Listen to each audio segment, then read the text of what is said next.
किंवा मराठी लावणी चं नाव सांगून त्या माध्यमातून मराठी रंगभूमीवर अनेक अश्लील प्रकार घडत आहेत. यासाठी आजची प्रेस कॉन्फरन्स आहे.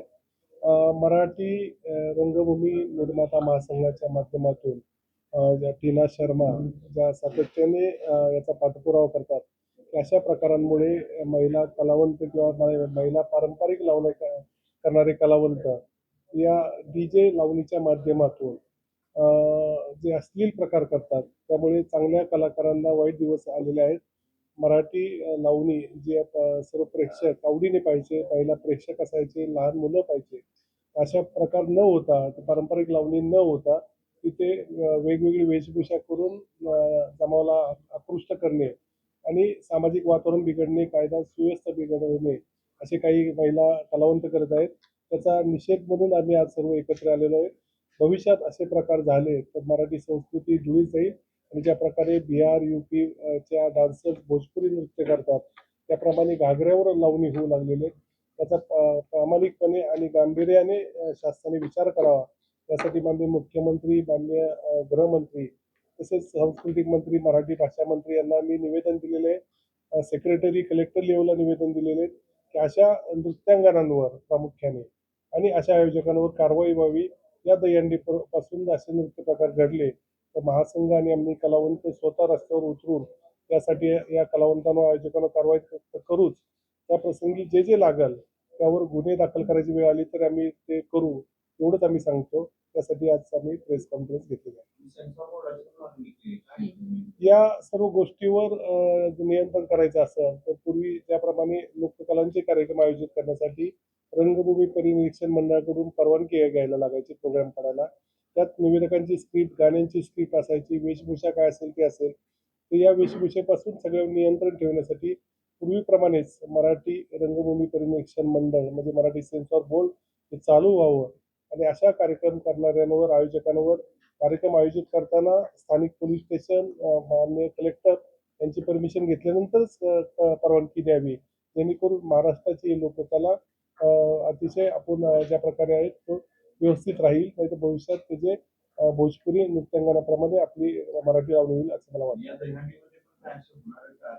नाही, निश्चितच आम्ही दहीहंडी आयोजकांना आणि दहीहंडीमध्ये प्रामुख्याने नृत्य करणाऱ्या या कलावंतांना आम्ही कळवलेलं आहे की अशा प्रकारे जर असतील चाळे तिथे आढळले आम्ही महिला याच्याप्रमाणे त्यांच्यावर कारवाई करू, स्थानिक पोलीस स्टेशनला त्यांच्यावर गुन्हे दाखल करू.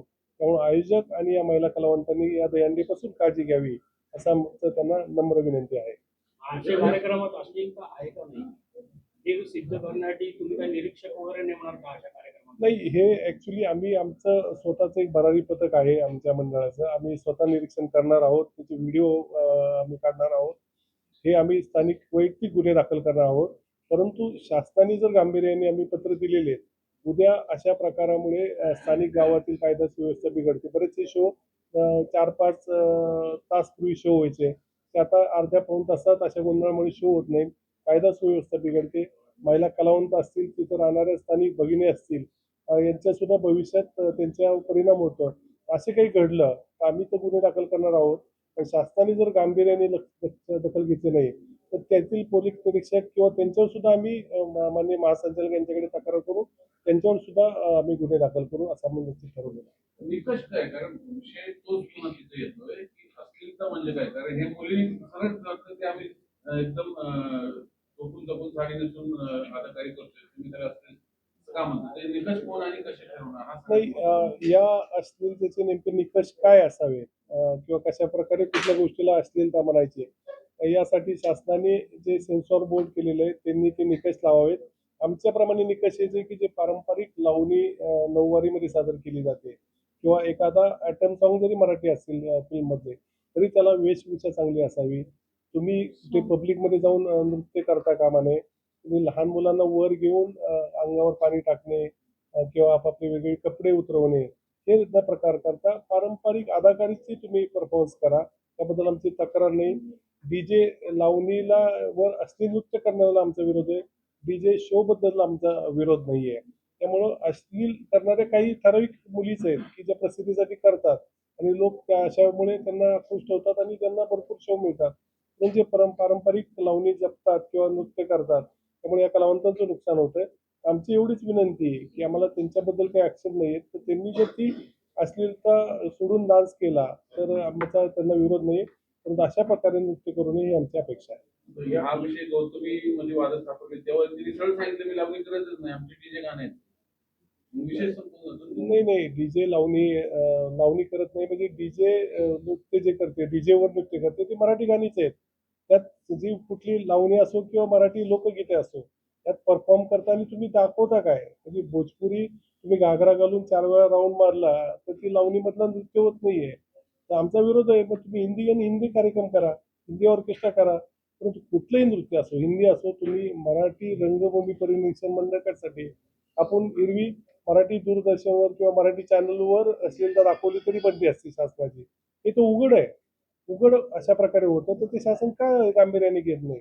त्या मुलीचं उघड कपडे काढतात स्टेजवर, पाणी ओततात अंगावर. अशा प्रकारे डान्स करताना हे मोठ्या मोजणाऱ्या मुली आहेत. त्या प्रसिद्धीसाठी करतात. त्यामुळे नवीन मुलीची परंपरा जपणारे यांनी काय करावं? आमचं तेच म्हणणं आहे. मराठी किंवा हिंदी प्रश्न नाही. तुम्ही मराठी स्टेजवर डान्स करताय, तर तुम्ही तसं परमिशन घ्या, की नाही मग आम्ही करणार आहे. उद्या आम्ही कपडे काढून डान्स करणार आहे. मग तुम्ही आम्हाला महिलांना बोलू नका. तिथं महिला प्रेक्षक उठून जातात. लहान मुलांना वेगवेगळे नृत्य प्रकार दाखवून त्यांना कुठेतरी वेगळ्या भावना निर्माण केल्या जातात. तर याबद्दल आमचा आक्षेप आहे. विषय असा हा सुरू खूप होतो माहिती का इंटरनेट मधनं. हं. पहिल्यांदा ते व्हिडिओ काढतात इंटरनेट टाकून नंतर त्यांचे सोशल मीडिया चालवणारे जे मॅनेजर मुलं असतात ते हं. व्हायरल करतात प्रॉपर. त्यातनं ते कस्टमर गोळा करतात एका अर्थाने. तर ते सुरुवात तिथनं कुठेतरी याच्यावर बॅन आलं पाहिजे. नाही, म्हणूनच आम्ही यात सायबर पोलिसांची सुद्धा फार महत्वाची भूमिका आहे. याचे व्हिडिओ व्हायरल होतात. एखादं नृत्य मुद्दाम ते जाणून बुजून करतात की त्यातून प्रसिद्धी मिळावी. आम्ही नाव का घेत नाही? नाव घेतल्यानंतर ह्या अधिक मोठ्या होतात. पूर्वी जो प्रकार घडला यातूनच मोठे झाले. मीडियाने त्यांना मोठं केलं, विचारलं. आजकाल फॅशन निघाली, कुणी उठून त्यांना माफी देतंय, कुणी त्यांचे इंटरव्ह्यू घेतंय किंवा पॉडकास्ट करतंय. त्यामुळे ते मोठे होतात. त्यांची नावच घेऊ नका. या कुणीही नाहीये. त्यांना आपण म्हणतो ना 2x2 मध्ये डान्स करणारे आहेत. त्यांनी एक स्टेजवर, की आपण 30x40 स्टेज असतो, स्टेजवर डान्स करून दाखवा पूर्ण, किंवा किती वेळ डान्स करतात हे पण बघा तुम्ही. अश्लीलता दाखवून थांबणे आणि फक्त हावभाव करणे हा डान्स नाही होत.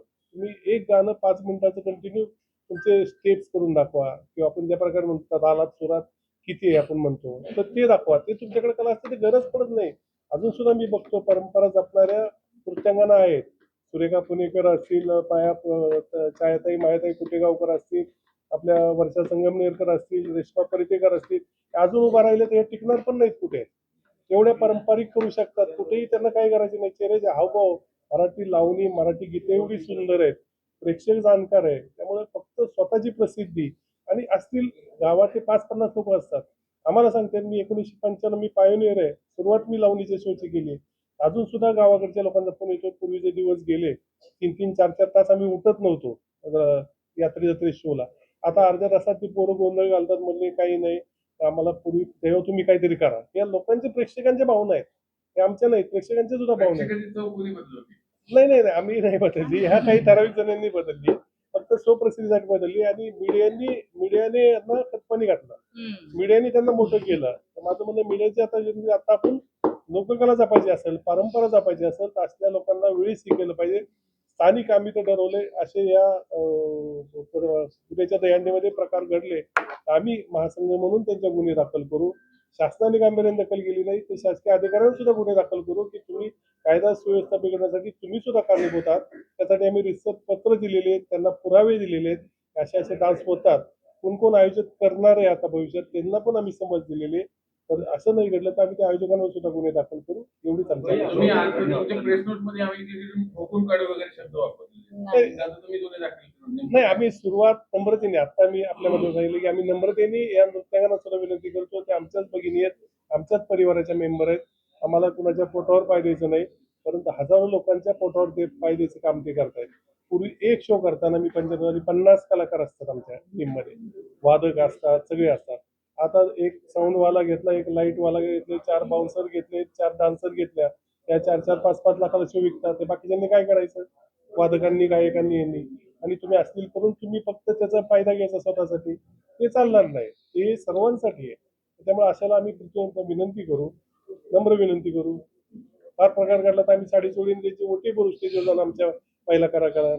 त्यानंतर नाही लागले तर आमच्याकडे सामनाम दंड तो पण प्रकार आहे, तो भविष्यात आम्ही त्याचा वापर करू. भैया मगाशी पण आपण बोलताना बोललात आणि आता म्हटलं की या डीजे लावणी जी चालली आहे त्याच्यामुळे इतर वादक असतात त्यांना कामं मिळणं बंद झाले, त्यामुळे तुमचा आक्षेप आहे. आता बोलताना म्हणलात की डीजे लावणी म्हणजे डीजे वादकां म्हणजे डीजे जे वाजवतात त्यांना आमचा आक्षेप नाही, काही त्यांच्या विषयी हे नाही आम्हाला. पण परस्पर विरोधी विधानं झाली नाही ना. नाही नाही नाही आता एकदा म्हणता आक्षेप नाही आहे नाही नाही नाही. कारण त्यांना मुळे कामं नाही मिळत नाही तुमच्या गैरसमज होते. डीजे शो असतात. तिथं फक्त आपण यात्रा म्हणजे वरातीमध्ये डीजे वाजवला जातो, तिथं वादक नसतात. बऱ्याच वेळा त्यांनी गैरसमज करून दिला या महिलांनी की आमचा डीजे साऊंडवाल्यांना विरोध आहे. तर डीजे साऊंडवाल्यांना विरोध नाहीये. म्हणजे जे डीजे साऊंड वाजवतात मिरवणुकीमध्ये त्याच्यामध्ये जसं आपण याची मिरवणूक निघते लग्नामध्ये वराती निघतात किंवा आपण गणेश विसर्जनाचे निघतो त्यात डीजे असतो, त्याला विरोध नाहीये. डीजे लावणी करणारे ज्या अश्लील करतात त्याला विरोध आहे आमचा.